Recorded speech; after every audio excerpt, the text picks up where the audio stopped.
Okay, good evening everyone. Thank you for coming along. Right, so I gather there's quite a few of you who have probably already had a chance to check out the documentary. Is there got a show of hands as to who's had a chance? Okay, sweet. Right, so I'm going to start with a couple of basics, probably on the aspects of government in Australia. Because where I'm going for this chat this evening kind of relies upon a few fundamentals to start with. Let's start with probably the official name of government in Australia. Can anyone tell me what the exact name of government is as per the Constitution of 1900? Anyone hazard a guess at that one?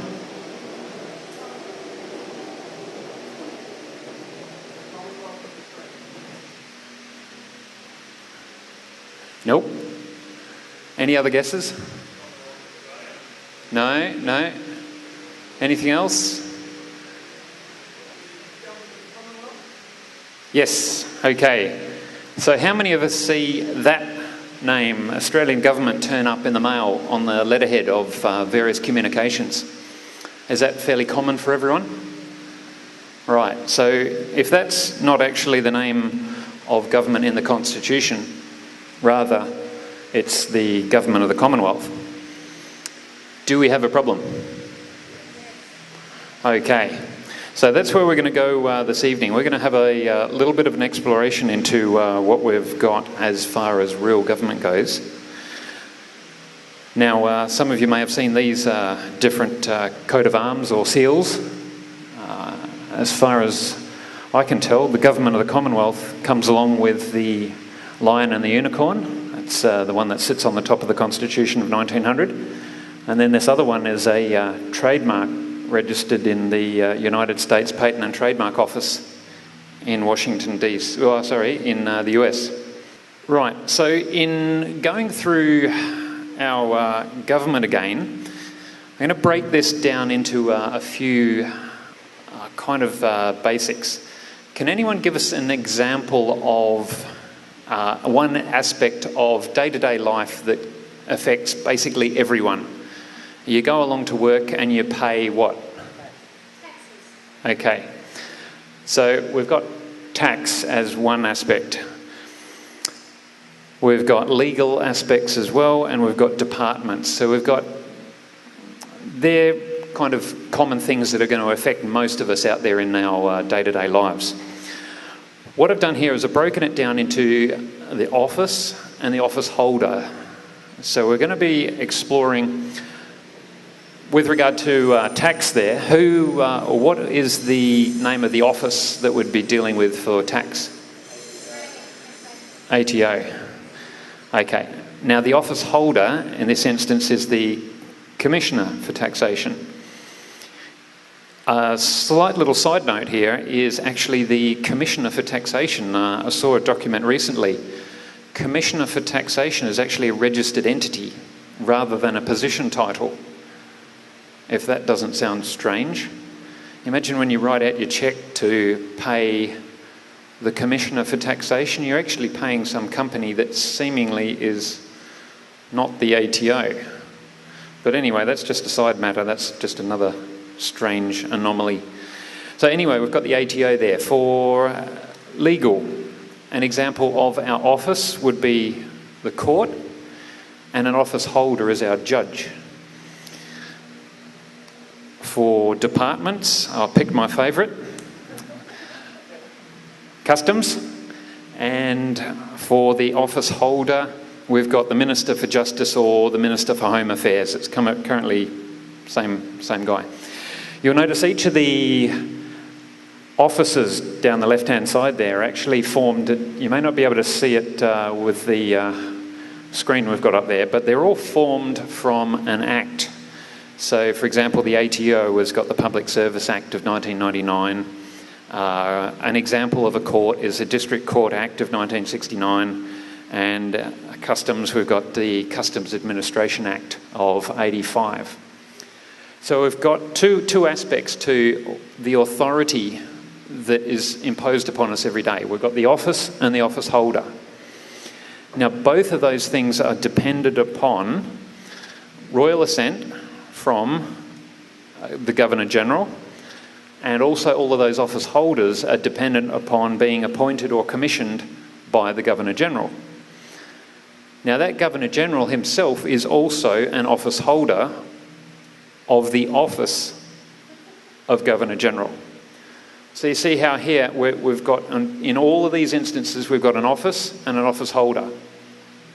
And the common thread here, in this instance, when we're looking at federal departments and Commonwealth offices, is the office of the Governor-General. Right, so the next step we'll do is we'll go back and look at the office of the Governor-General. Reason we want to do this is because that's obviously the focus point for all of the departments. It's all of the courts, the taxation, all of the people, the judges, the ministers, the officers, the commissioners, the whole lot. They're all dependent upon this office of the Governor-General.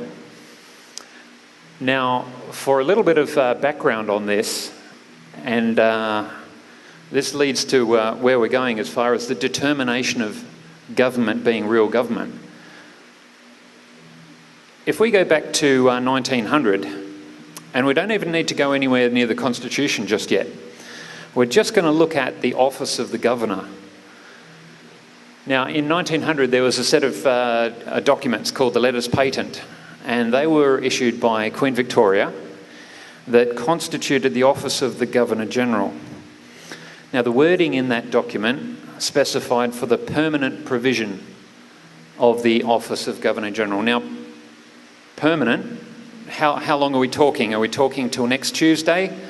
Till next week? Till Queen Victoria passed away? Permanent is permanent, right? Okay, so given that, further down in those letters patent, there was also a specific paragraph that talked about the revocation of those documents. It was a reservation of power and authority that said basically that it was only an heir and successor who could revoke, alter or amend those letters patent, the original ones, in accordance with the full power and authority. Without that, you've got these letters patent that remain as permanent.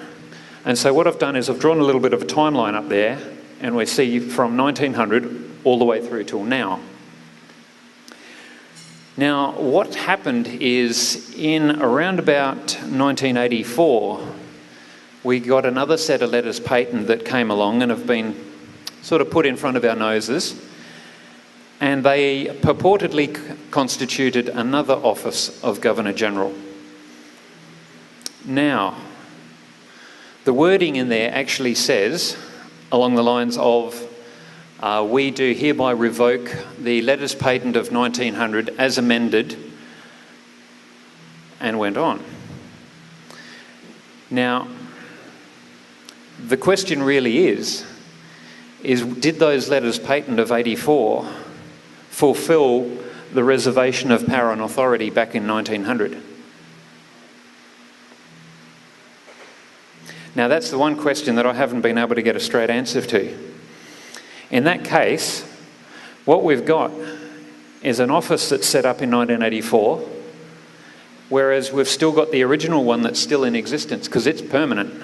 And without revocation, in accordance with that power and authority reserved back in 1900, it's still there. It just happens to be that it's abandoned. So we've got no one occupying that office. So basically everything that we've got at the moment appears to be from a parallel office. Now, can a parallel office of Governor-General constitute a lawfully appointed judge? Or can they appoint imposters?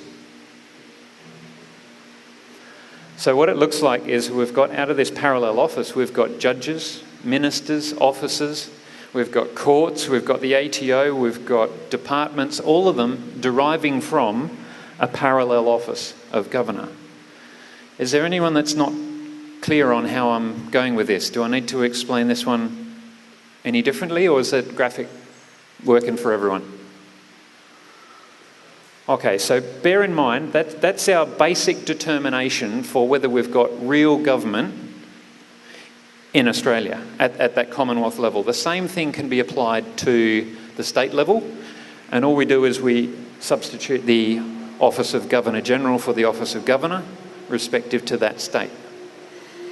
Each state had its own letters patent from 1900 and also included that same clause for the revocation by an heir and successor in accordance with the power and authority reserved by the late Queen Victoria.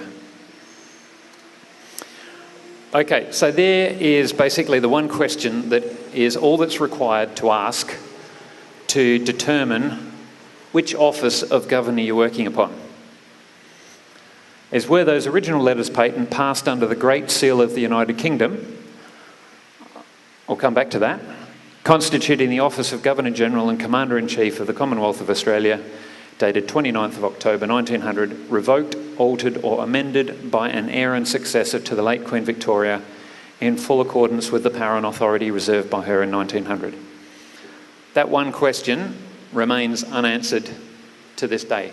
When you put it to the Governor-General, the High Court of Australia, Prime Minister, I think Wayne Swan, Nicola Roxon, basically anyone at that high level have just ducked and dodged answering that question, which, given that document that came out in 1984 that offered that new set of letters patent, one would think that all that would be required to answer that question is to point at those documents and go, yes, they did fulfil these requirements that were reserved back in 1900. We did do this properly. There's the evidence. Here's a declaration that says we fulfilled the requirements. Pretty easy. Now, I've gone probably close on 2 years now without getting a suitable response to that question. So that in its own is basically your answer. Whilst I'm on the topic of those 1984 letters patent, one thing I might do is explore briefly the wording within those letters patent where they talked about pointing at the 1900 letters patent and said, we revoke the letters patent of 1900 as amended. Now there's one question or two questions that come out of that question or that statement. When they say we revoke the letters patent of 1900 as amended, do they mean that they revoked an amended set of letters patent from 1900? Or do they mean they revoked an unamended original set of letters patent from 1900? Which one from the wording that they described as amended, which form of letters patent are they talking about revoking?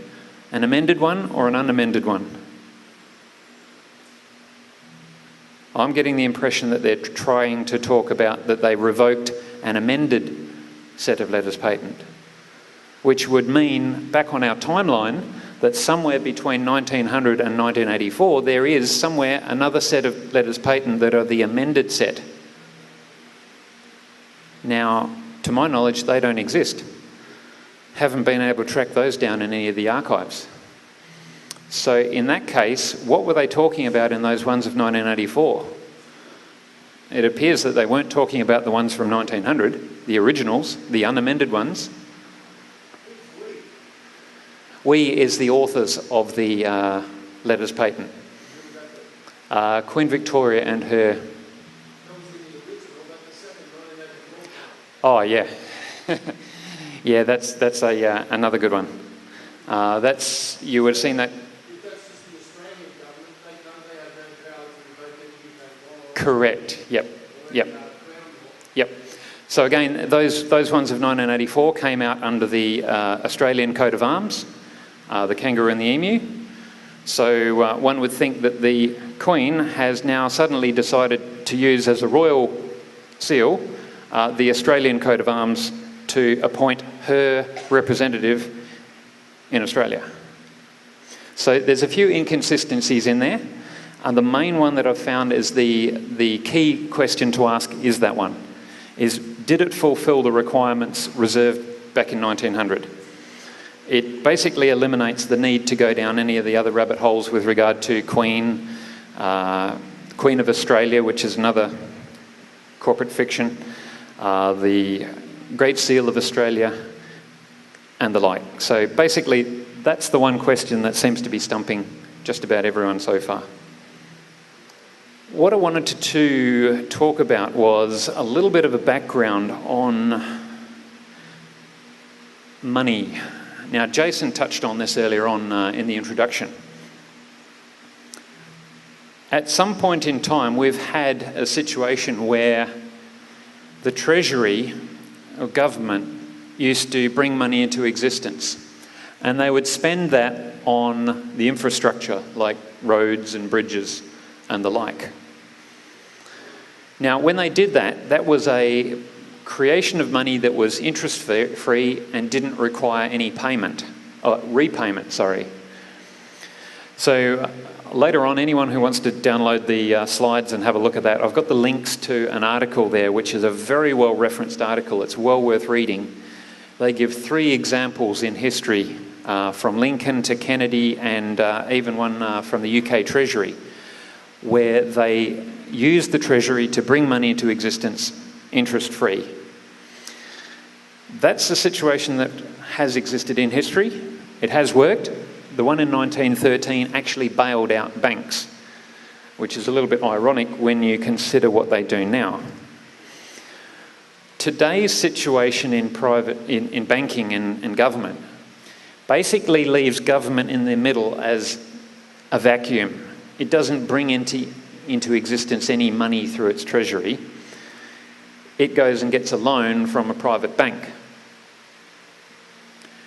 Now, in this instance, with their loan, they end up having to repay the private bank. Now, you can see already the contrast between what we had originally when the Treasury was bringing this money into existence. Now we've got a private bank doing the same thing, but now there's a loan agreement in place, and the government has somehow got to get money to be able to repay these private banks. Where are they going to get that from? Taxpayer. So we're out there building roads and bridges and infrastructure and everything out in the community. We're earning this money, paying it back to the government, and they're paying it back to the private banks. Now, in order to do that as a closed circuit basically means we've got to get all of our money going back to the government to be able to pay it back to the private banks for that to be a closed circuit. Otherwise, it doesn't work. Now, there's one other element that kind of spoils this, is the interest. That interest is never actually circulated into the economy. It can't be earned by the taxpayer, and it can never be paid back to the government to be able to be paid to the private banks again. So what's the end result of that situation? How is government ever going to pay back all of this money to these private banks? Never going to happen. So what we're going to see is ultimately the government is going to go bankrupt. Now, what I posture as what happened was, for Australia, is say around 1929, 1933, around about the Great Depression. 1933 seems to be the year when there's quite a lot of action around the world in terms of monetary policy and going off gold standards and all sorts. What I believe happened was that the government essentially, the original government here in Australia, formed from 1900, essentially went bankrupt. And that was basically as a result of this situation. Couldn't pay back all of the interest. At that point, a corporate government was put in place as the administrator of a bankrupt country. Now, what I'm seeing is that this Commonwealth of Australia, the corporation that's registered over in Washington, DC, appears to be that corporate administrator for a bankrupt country. Now, most of us would go, well, okay, yeah, that makes sense. However, if this was all explained to us, we'd go, hang on, why are we paying all of this money to private banks? We've seen examples in history where we didn't need to do that. We didn't need a taxpayer. And out of interest, what was the year that the Income Tax Assessment Act came into Australia? 1936. So before then, you didn't need income tax. Same in the States. I think you'll find it's around about that era of 1933, 31 or so, that an Income Tax Act came into the States. Rather coincidental, perhaps. Does that require any further explanation? Is that fairly clear on the role of these private banks and how they're fitting into government and the potential aspect of this corporate Commonwealth of Australia sitting in as an administrator for a bankrupt country? You said before there was a treasury, is that right? Yeah. Well, I've not participated in this space. Okay, so essentially if you view, you know how we looked at those parallel offices of governor? Then essentially in that parallel aspect, what you've got is you've got an original office that exists and is there permanently. And what's come along here, it seems, is we've got this corporate overlay that's come on over the top. So there's no one home at the original office, it's abandoned, and you're sitting there with this corporate office that's over the top. So essentially what you've got is this corporate system that's laying it out and pretending to be government. So you can have all of the positions in government that appear to be the real thing. And perhaps this is a good opportunity to have another look at an example of terminology from the Constitution. We started with the name of government in the Constitution, and we said we can see the government of the Commonwealth sitting there in the Constitution. And yet we've got this other one that turns up in the letterbox called the Australian government. Does anyone know the name or given to Parliament in the Constitution? Okay. Parliament of the Commonwealth is the name that's spelled out very clearly in the Constitution. And yet currently sitting in Canberra is this building called the Parliament of Australia. They're very similar in terms of names. One's the Parliament of the Commonwealth, and one's called the Parliament of Australia. They're both parliaments in theory, but one of them just doesn't feature in the Constitution. So what I believe is what you've got is this corporate overlay that's designed to look like the real thing, but it basically isn't. If you can just either repeat the question or wait to pass the microphone so we can get the recording and everyone can hear the question. Thank you. Okay, so did I get your question there? Okay, thank you.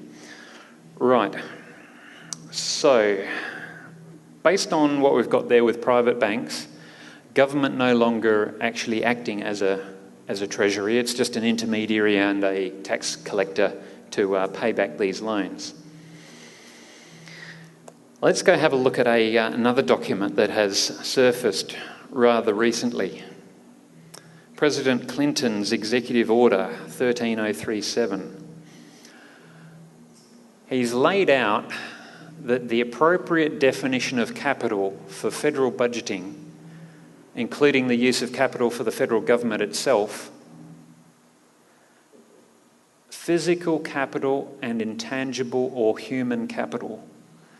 Does anyone like the idea of being labelled as human capital? No, that's a resounding no. Right, so for something that I'm struggling to find the word for it. They've literally come out in an executive order and labelled a defined capital to include human capital. Anyway, it gets worse. Sorry, just again another link. That's the link. If you follow that in the slides, it will actually take you through to that document. Now, I just went and jumped straight into one of the online dictionaries, Merriam-Webster, and called up slave. And we've got there, a person held in servitude as the chattel of another. I thought, okay, well, let's go look up chattel and see what happens. And we end up with chattel property deriving from, or go have a look for more information at cattle. This is sounding more and more like what the President was talking about. And then we also see things like bondman, bondwoman, which basically says go have a look at slave and chattel. So just keep that in mind as we move forward a little bit further on here. We've got slave, chattel and bonds. So we'll see how they pop up. Right, now in conjunction with that presidential executive order that came up was a Uniform Commercial Code financing statement from 2011. Now it's been described as the sale of humans. It may not necessarily be the sale of them, but it may well be certainly a registration of interest or of a security interest in humans, and a very large sum of money attached to that for that sort of amount. What we're looking at here in this actual UCC financing statement, again, the link is going to be down the bottom there, so you can go look this one up and see it for yourself. At section 14, they've got this description of real estate for this transaction or this security interest that they're registering. And they actually come out with this term of as all real men with hands and legs. Now, I don't think there's any possible way you can talk your way out of that, of saying, that's us. There's no real way of getting around that. And the amount that they're talking about here is $14 quadrillion. Now, I had someone try to tell me that this was just a loan that was made between the Federal Reserve and the United States of America, the corporate one. They've got the same situation as us. Now, even if that were the case, 14 quadrillion, what's the GDP of the States? 15 trillion. So, round figures, let's say this is 1,000-fold more. How are they ever going to pay that back? There's something dodgy going on there, and with us registered in there as the collateral, seemingly. So these documents are starting to make their way to the surface, and the tool that they've been using to do this has been the Uniform Commercial Code. Is there anyone here who's familiar with the Uniform Commercial Code? There's probably had some mixed feedback of the UCC in Australia over the past few years. There's a number of folk who've tried various remedies with it. Would you have said the feedback from any forays into the UCC has been, oh, it doesn't apply in Australia, it's got nothing to do with Australia, it's not even used here? Is that sort of the feedback that some of you are getting? Yeah? Okay. Well, let's explore a practical example here of financing a car. So say you go out and buy a car here in Australia, and you go along to a bank for a loan. What the bank does is they act as the secured party, and they register a security interest in the collateral, which would be the car, and you act as the debtor, having an obligation to the bank, which is that loan. Now, the question is here, in this case, that loan is the obligation that you've got back to that bank relative to the value of that collateral.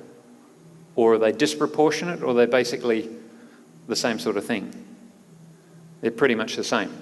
So if you wanted to borrow more money, then they'd want to register interest in more collateral, like a car or a boat or something like that. Okay, now in Australia, the mechanism they use to do that is actually UCC. From 2009, within their rule book, and when I say there, I'm talking government, Article 9 of the Uniform Commercial Code made its way into the Personal Property Securities Bill 2009 and is now known as the Personal Property Securities Register. So that's what happens if you go out and buy a car today on finance. You're the debtor, the bank's the secured party, and the collateral is the car. We recently came across some documents that use the same terminology based in the UCC. These documents were found registered within the Washington DC registry in Washington DC. And what they did was they recorded the secured party was the Federal Reserve Bank of New York, and the debtor was, in this instance, for this document, Westpac Banking Corporation here in Australia. Now, the interesting thing was the collateral that they registered was essentially everything from now and hereafter.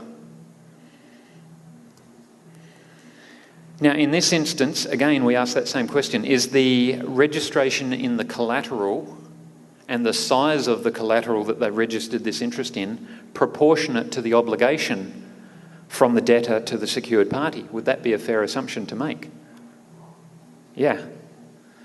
So in this instance, if the secured party, the Federal Reserve Bank of New York, has got this registered interest in basically everything to do with Westpac Bank, what's the obligation? What's the size of the obligation that Westpac Bank has to the Federal Reserve Bank of New York? To start with, is that reported correctly in their annual report? Now, feedback that we're getting has actually suggested that that's not the case. However, what we have taken from that feedback from some of the auditors and the investment advisors or senior investment relationship manager at Westpac, basically confirms the usage of the Uniform Commercial Code, UCC, is alive and kicking in Australia. We basically only need one example of that system being used here in Australia, and it's applicable here. We'll build to that. We'll get to where we're going with that UCC. I'll show you the exact example of what everything really means. So yeah, one second and we'll get to that.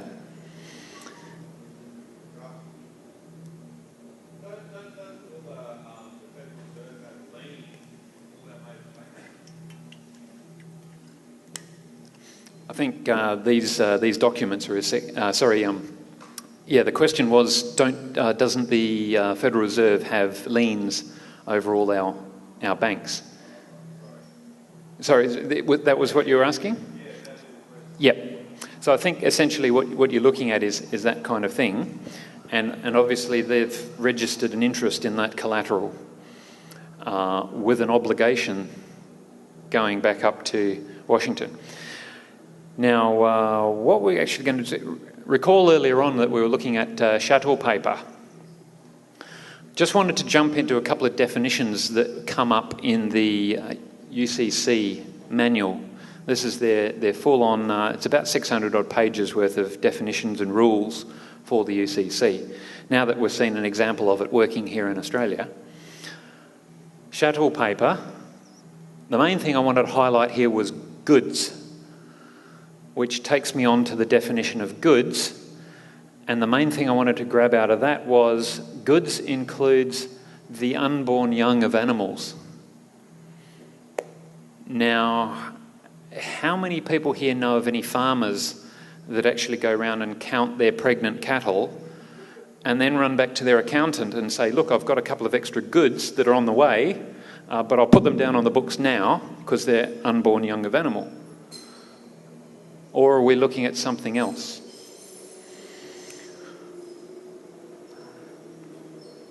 Could we be looking at birth certificates acting as chattel paper?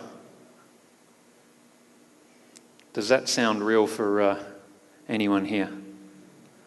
Yeah. Okay. So we've got the President in the States coming out with an executive order that labels us as human capital. We've got a document talking with the realms of $14 quadrillion with the real men with arms and legs. And then we're talking about chattel paper with goods and the unborn young of animal. Are we starting to see that what we've got is when the mother registers the child, she's pledging the future labour of the child to the government? And then when you look at the banks and you go through their annual reports and you look at their investment in government bonds or securities, government securities, are we looking at a way of financing the government based on the exchange of the collateral being us, recorded in the hospital, in the government registered or licensed hospitals within the hospital birth record? How many of you have had a look at your birth certificate and noticed that it's actually a copy? The wording down the bottom actually says, I, registrar name XYZ, certify this is a true and correct copy of the record of birth recorded in the registry kept by me. Along those words, or along those lines, is pretty much what most birth certificates say, is the one you get is the copy, the real one is kept at the hospital and is treated as a pledge. Now, the other thing that you find on these birth certificates seems to be the occupation of the father. What seems to be the case is that the occupation of the father depends on how much value they associate or hypothecate for the value of this birth certificate. If you imagine you've got a father who's a brain surgeon who lives down in Peppermint Grove, the value of that birth certificate account might be hypothecated to a much larger degree than an unemployed guy who's born in another suburb. Would that seem like a real possibility? Okay. So these are the things that are starting to surface, all reasonably recently, although the research that a lot of people have been doing, none of this is really new to a lot of people that have been digging into this rabbit hole. Some of you may have seen this diagram from my website. This is just a screenshot of the registration of the Commonwealth of Australia listed up on the Securities Exchange Commission website in Washington, DC. So there's a few little anomalies there. We're seeing annual reports and prospectuses and ownership, business address. This is all found under company filings. It's not even in a separate section that says government filings. It's full on in there with the government filings.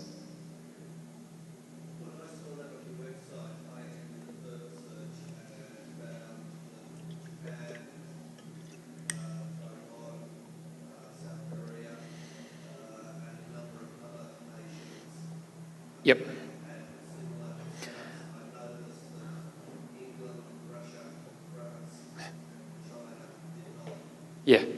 Yeah. There's basically, as you said, it's not unique to Australia. There's a really good article by that Wake Up World did. Just throw them into Google and you'll find them on corporate governments, and they literally found exactly as you said, Japan, the Kingdom of Sweden, the whole deal, and this certainly not exclusive to Australia. Right, so where I wanted to get to this evening was what I believe a number of us came to spend a little bit more time on, was this One People's Public Trust. How many people here are familiar with that? Right, okay.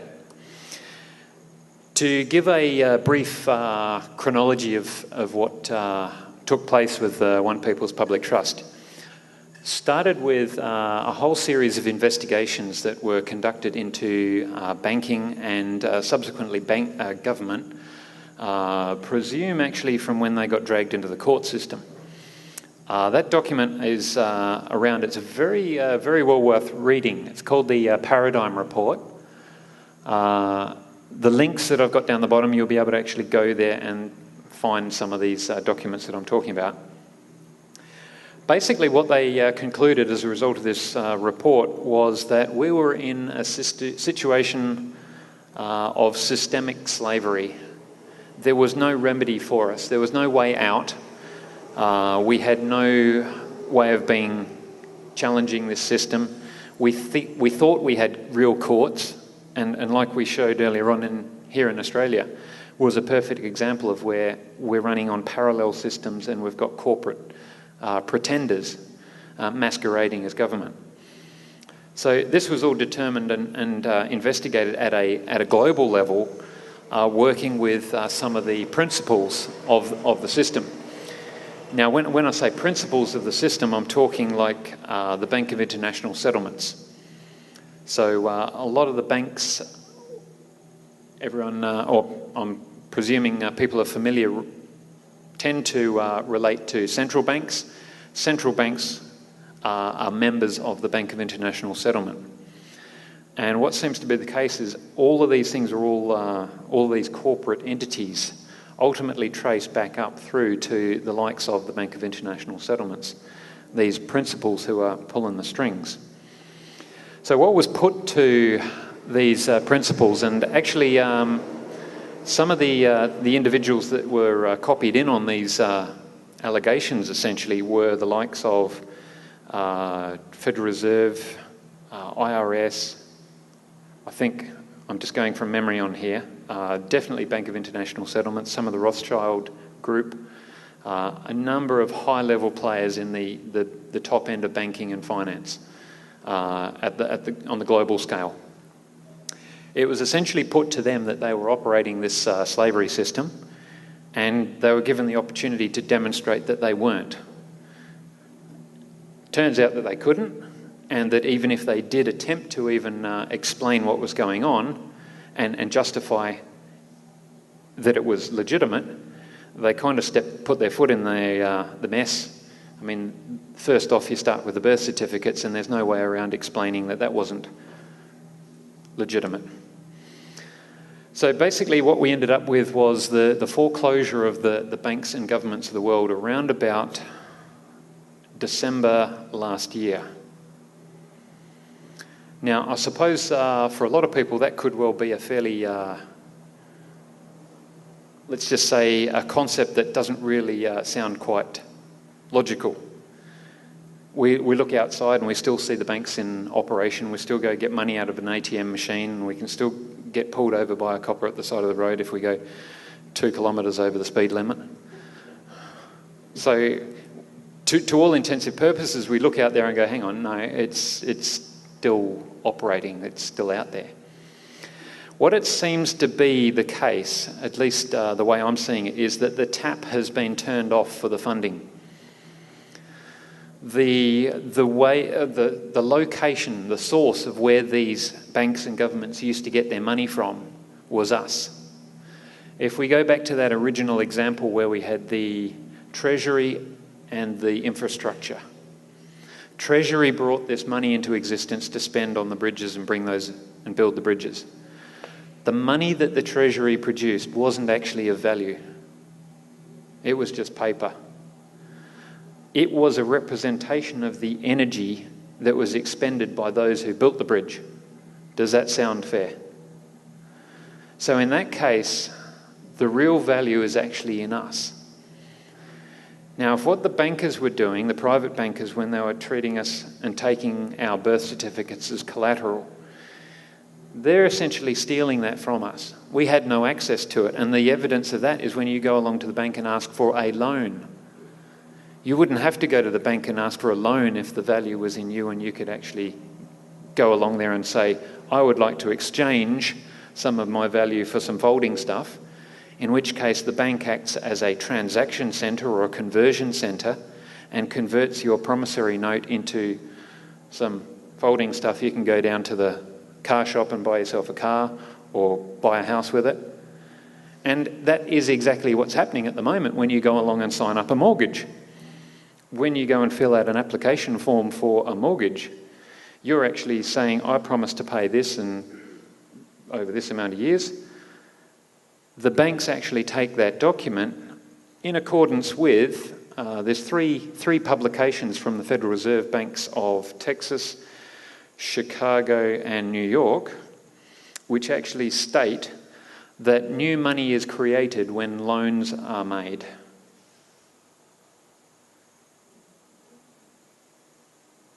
So basically, when you take your application form and you take it along to the bank and you give them your application form, they are taking that and converting that into cash. That's the origin of their funds for that loan that you apply for. Nope. Fractional reserve lending, I believe, is a distraction to keep us thinking that there is money in there that they loan to us. If you take a piece of paper along that's got your signature on it, and all they do is simply follow what they say in their publications, a new money is made when a loan is made.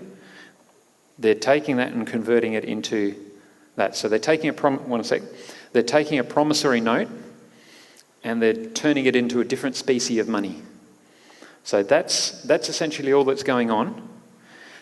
When that happens, basically if they did that to you plainly and openly with full disclosure, the mortgage process that follows afterwards and the slavery contract for the next 25 years plus interest is not necessary, because you've taken your little promise to pay here, plus the deposit that you'd saved up. They'd just converted that into a different species of money, taken that, given it to the vendor. The vendor says, thank you very much. He's paid. No need for a mortgage.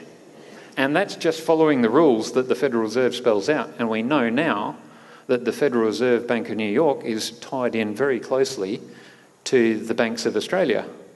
So we can pretty much expect that they're following that same process. That's where their funding is coming from.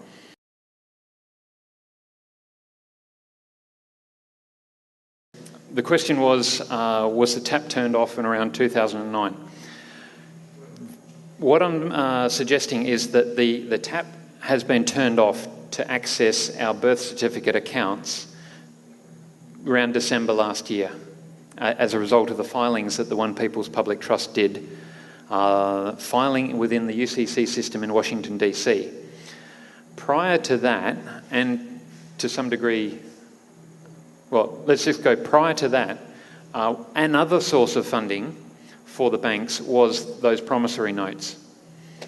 So in addition to the birth certificates, they would take your promissory note when you go along for a mortgage, credit card, car loan, anything like that. Basically any instrument that could have your signature on it. Take, for example, the tax file number application.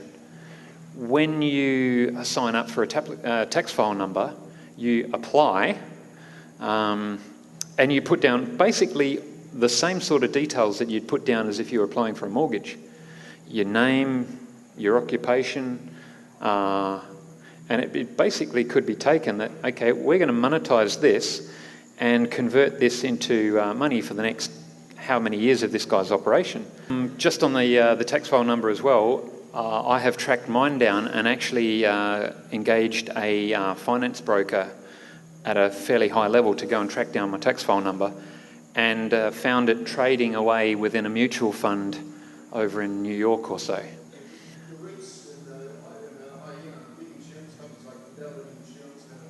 Yep. Yep. Yeah, so we've got trading going on behind the scenes and just hypothecating left, right and centre on licences, tax file numbers, pretty much anything with your signature on. I think even demerit points are traded. It seems that a lot of the words have been bastardised.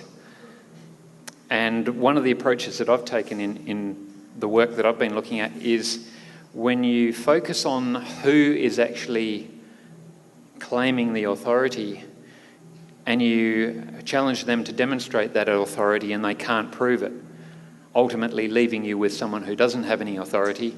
whatever definitions and words and rules that they want to make up and throw at you really have no authority as well. So that's been my focus in doing that. A lot of people I think I've seen have focused on the person side of things, and I'm not the straw man. I haven't really gone down that route. I've focused on who created the straw man, and if I found that that was a fraudulent entity itself, then every creation out of that entity was therefore fraudulent. So it kind of chopped the head off the beast in that sense. So back onto the One People's Public Trust, with this foreclosure of the world's banks and governments. Basically, the system that they used to make these filings and record them publicly was the Uniform Commercial Code. Now, there's been some talk that some people have said, oh, well, the Uniform Commercial Code is the lowest form of law.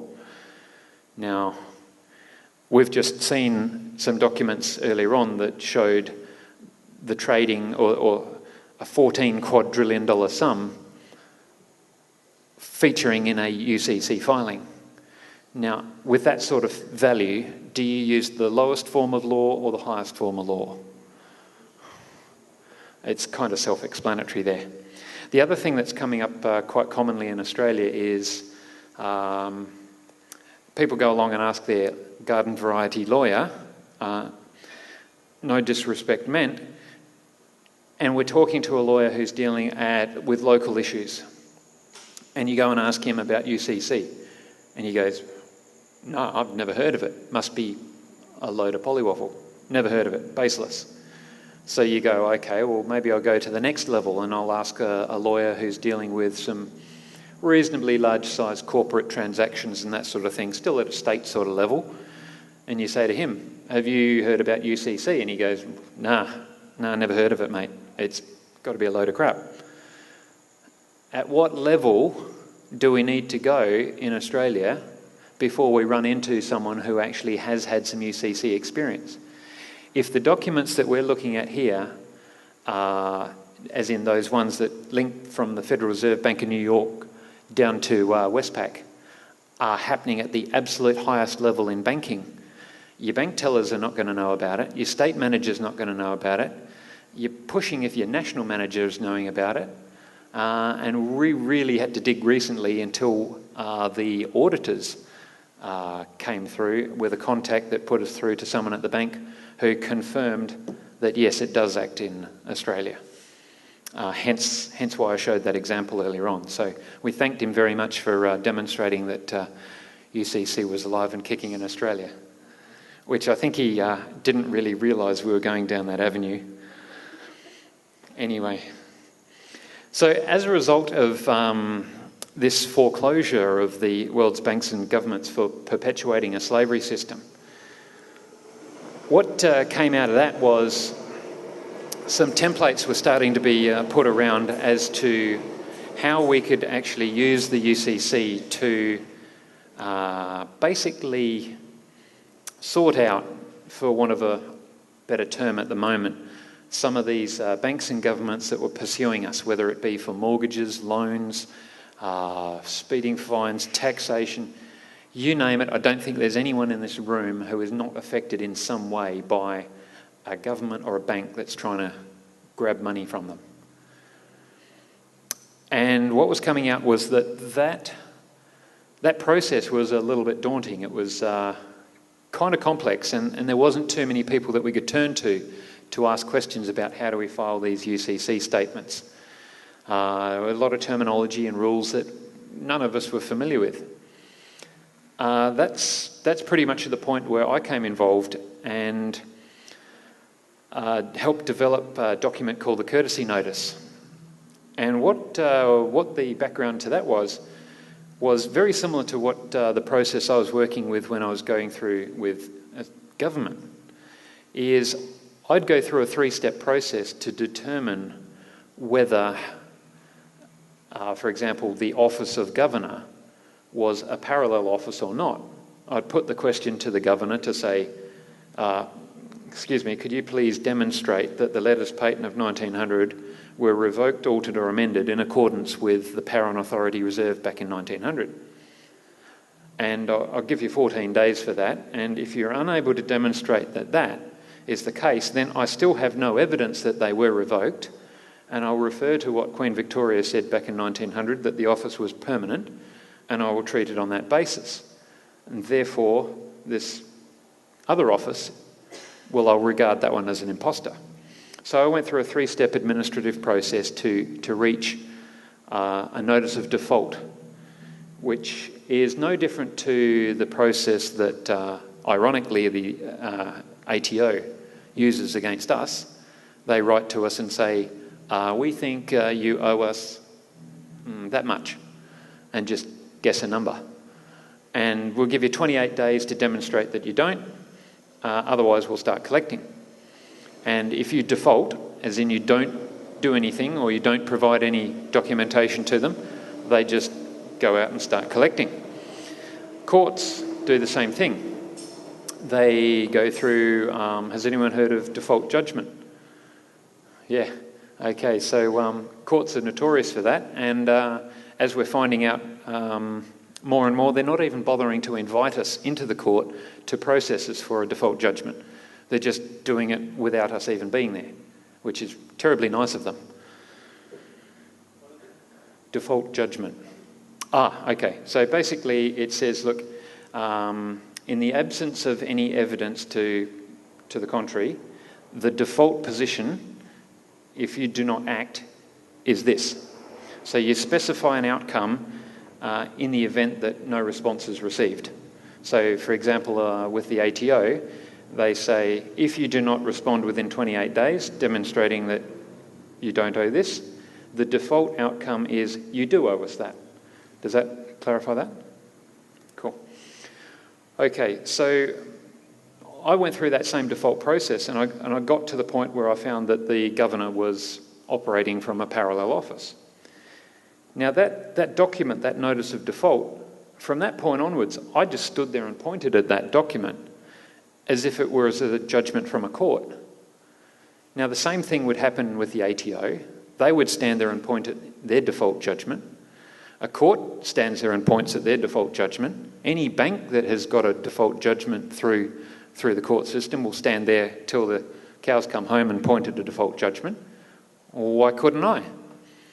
So that's the process I took, was I was pointing at the default judgment that I'd reached by following a process that was seemingly universal and worldwide, and all fully documented, recorded delivery of all the documents, reasonable period of time to respond, to provide evidence that I'd got it wrong.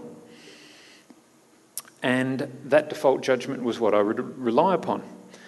So the courtesy notice with regard to the One People's Public Trust, instead of going through and setting up a whole heap of UCC filings to demonstrate what was going on, I simply set the UCC filings that have already been done by the One People's Public Trust, the 12-page declaration of fact that lays out from A to Z the whole chronological detail of what went on, the slavery system that was uncovered, the fact that the principles of the Bank of International Settlements remained stone cold silent, the fact that the foreclosure was documented, itemised, had not been rebutted by not one of them. I simply said, well, let's point at that and we'll use it. And we'll use that as the starting point. What that did to me was it said, okay, so we're now pointing out the fact that the banks and governments of the world have been foreclosed. To me, that meant that we've got a whole bunch of guys out there who are in government who literally don't have the safety net around them that gives them that corporate authority. Now remember again, we've already reached the conclusion that these guys are corporate pretenders. The foreclosure of a corporate entity is a whole lot easier to pallet than if I came along and said, oh, we've foreclosed upon real government. The first thing that jumps into a lot of people's mind if you come along and said we've foreclosed on real government is they go, oh, there's a coup, there's a takeover. Well, that happened back in 1930 something. So that's already been done. This is to get it back. So we're pointing at this foreclosure of the world's banks and governments. That leaves the employees of these banks and governments as acting as individuals. They've got no safety net. They're out there acting on their own. They're flying solo. Now, the only way then that they could compel performance from me was if they had a lawfully binding contract between them and me. Does that sound fair? Right. So they're not government. They're now no longer without their corporation. They're acting as individuals. And if they don't have a contract one-to-one, then there's seemingly nothing there to govern the relationship. So what I did was I said, well, let's offer them some terms and conditions from this point forwards. Can you actually contract with the corporation? Shouldn't have a true contract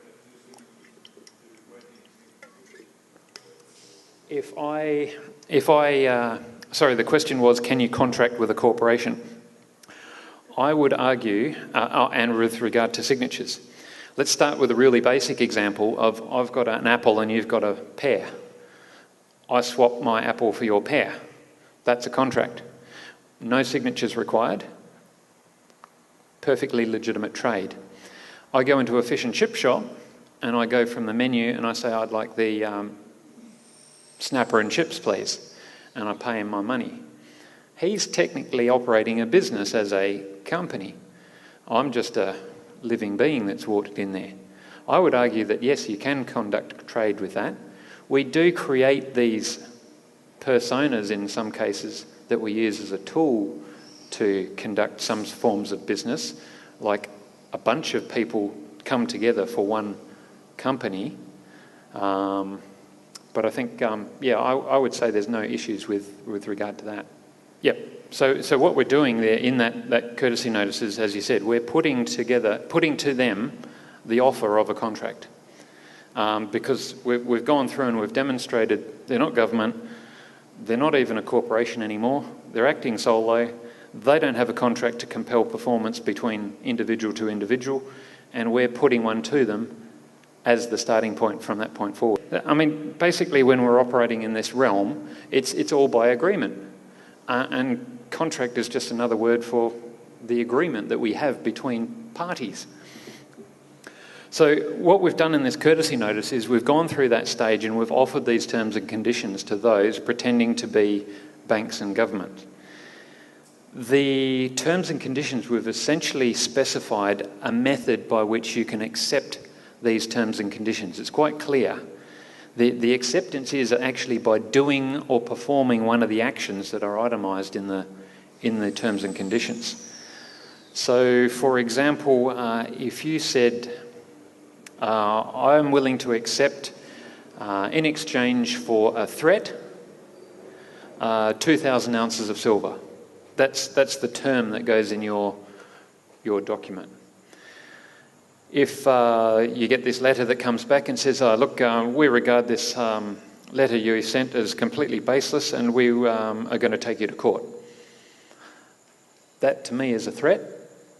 It hasn't even addressed anything to do with rebutting what was put to them, that they'd been foreclosed, they're acting as an individual, didn't have accepted everything that was on the table at that time.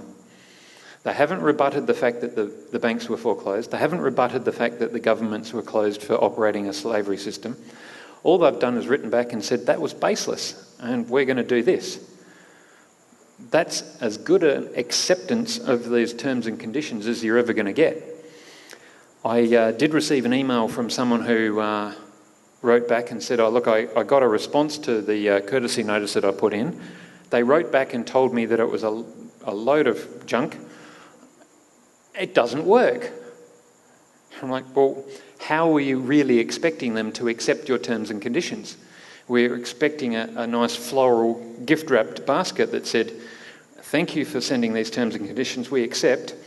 Tomorrow we're going to write a really nasty letter that will fulfil term 3 and form a threat. So for the moment, just enjoy the flowers. They're not going to write that kind of letter. They're coming out there acting and pretending to still be banks and government.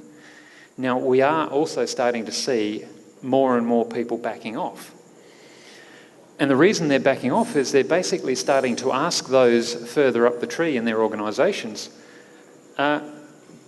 this courtesy notice has got my name on it. It says I'm individually liable. I'm acting as an individual here. I don't have the protection of a corporate safety net. Could you, Mr. Boss, please tell me that this is all, I don't have to worry about this, or give me some evidence? And seemingly the answers that are coming back down, people are not taking them as, they're not actually accepting them as, oh, don't worry about that, it's UCC's not used in Australia. They're starting to question that and saying, well, hang on, my name's on that. Unless you're going to put your responsibility here and take full responsibility for these actions, then I'm not getting involved in this. So there's some really interesting feedback that's starting to come out from the use of these courtesy notices. Before I sort of get through to probably taking a break and then moving on to some questions full on, the other aspect that came up was, which I've got up there, is the retirement of the One People's Public Trust. Now, there have been a number of people who've actually come out and said, oh, this trust has been set up without my consent. I've been brought under this trust and no one asked me to be brought under this trust. Well, for one, you weren't brought under a trust. The assets that were stolen from you were taken from those who stole it from you and put in trust, which I think is quite a good idea. Take it from the thieves and the criminals and put it in trust for when we can actually get it out there. That trust is actually being retired as having done its purpose. I'm still not entirely certain as to what's happening with all those assets, other than the knowledge now that I'm seeing the value within me and not looking to shiny pieces of gold for the value being external to myself. So to me, I'm reaching the conclusion that I've got the value in me and it's not in a piece of paper or a shiny piece of gold. So that's pretty much all I wanted to cover as far as the generic sort of things. I can see we're all still sort of sweltering here with this temperature. So let's take a break and have a drink and we'll come back. Thank you.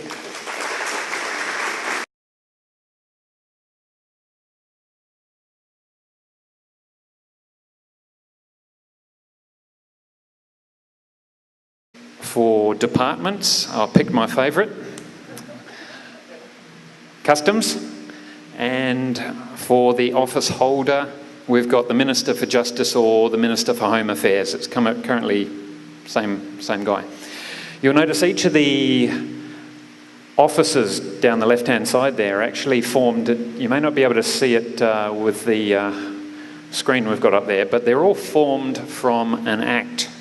So, for example, the ATO has got the Public Service Act of 1999. An example of a court is the District Court Act of 1969. And Customs, we've got the Customs Administration Act of 85. So we've got two aspects to the authority that is imposed upon us every day. We've got the office and the office holder.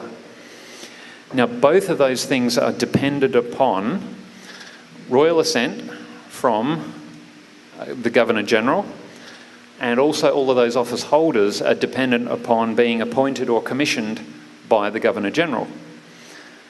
Now that Governor-General himself is also an office holder of the office of Governor-General.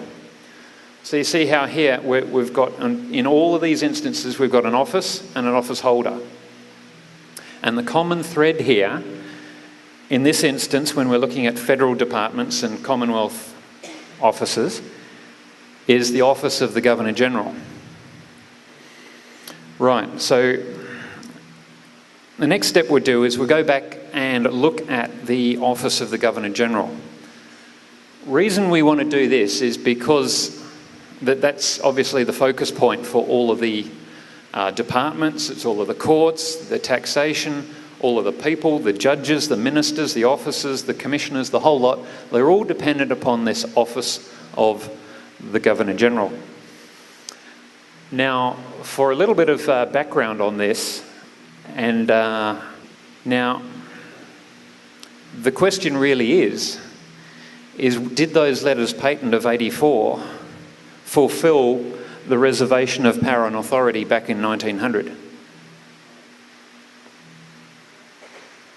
Now, that's the one question that I haven't been able to get a straight answer to.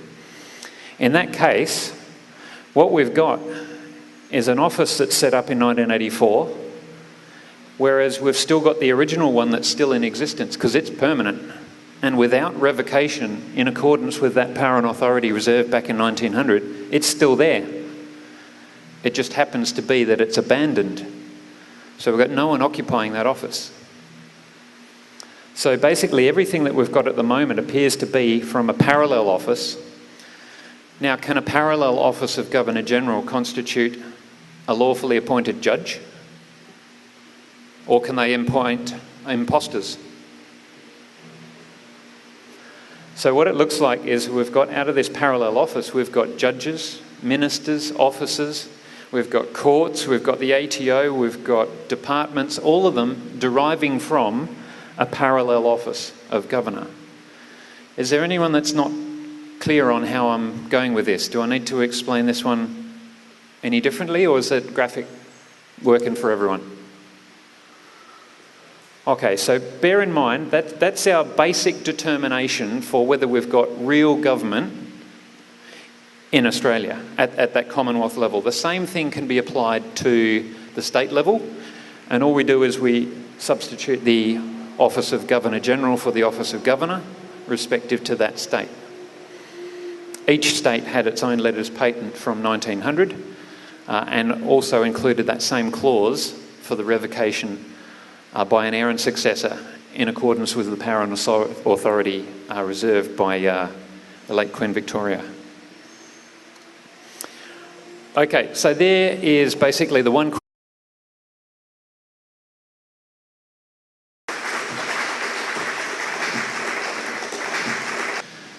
Okay, good evening everyone. Thank you for coming along. Right, so I gather there's quite a few of you who have probably already had a chance to check out the documentary. Is there got a show of hands as to who's had a chance? Okay, sweet. Right, so I'm going to start with a couple of basics, probably on the aspects of government in Australia. Because where I'm going for this chat this evening kind of relies upon a few fundamentals to start with. Let's start with probably the official name of government in Australia.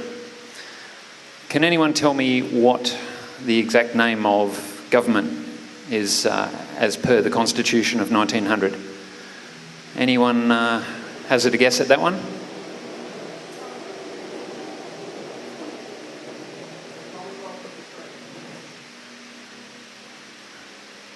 Nope. Any other guesses? No, no. Anything else? Yes, okay. So how many of us see that name, Australian government, turn up in the mail on the letterhead of various communications? Is that fairly common for everyone? Right, so if that's not actually the name of government in the Constitution, rather it's the government of the Commonwealth, do we have a problem? Okay, so that's where we're going to go this evening. We're going to have a little bit of an exploration into what we've got as far as real government goes. Now, some of you may have seen these different coat of arms or seals. As far as I can tell, the government of the Commonwealth comes along with the lion and the unicorn. It's the one that sits on the top of the Constitution of 1900. And then this other one is a trademark registered in the United States Patent and Trademark Office in Washington, D.C. Oh, sorry, in the US. Right, so in going through our government again, I'm going to break this down into a few kind of basics. Can anyone give us an example of one aspect of day-to-day life that affects basically everyone? You go along to work and you pay what? Taxes. Okay. So we've got tax as one aspect.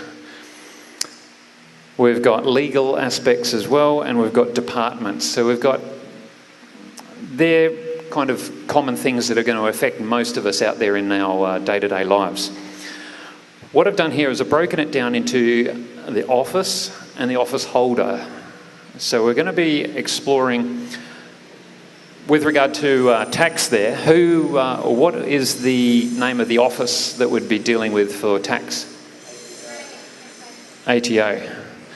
Okay. Now the office holder in this instance is the Commissioner for Taxation. A slight little side note here is actually the Commissioner for Taxation. I saw a document recently. Commissioner for Taxation is actually a registered entity rather than a position title. If that doesn't sound strange. Imagine when you write out your cheque to pay the Commissioner for Taxation, you're actually paying some company that seemingly is not the ATO. But anyway, that's just a side matter. That's just another strange anomaly. So anyway, we've got the ATO there. For legal, an example of our office would be the court, and an office holder is our judge. This leads to where we're going as far as the determination of government being real government.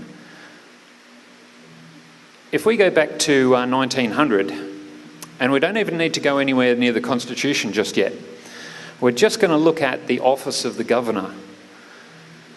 Now, in 1900, there was a set of documents called the Letters Patent, and they were issued by Queen Victoria that constituted the office of the Governor-General. Now, the wording in that document specified for the permanent provision of the office of Governor-General. Now, permanent, how long are we talking? Are we talking till next Tuesday? Till next week? Till Queen Victoria passed away? Permanent is permanent, right? Okay, so given that, further down in those letters patent, there was also a specific paragraph that talked about the revocation of those documents. It was a reservation of power and authority that said basically that it was only an heir and successor who could revoke, alter or amend those letters patent, the original ones, in accordance with the full power and authority. Without that, you've got these letters patent that remain as permanent. And so what I've done is I've drawn a little bit of a timeline up there, and we see from 1900 all the way through till now. Now, what happened is in around about 1984, we got another set of letters patent that came along and have been sort of put in front of our noses, and they purportedly constituted another office of Governor-General. Now, the wording in there actually says, along the lines of, we do hereby revoke the letters patent of 1900 as amended, and went on.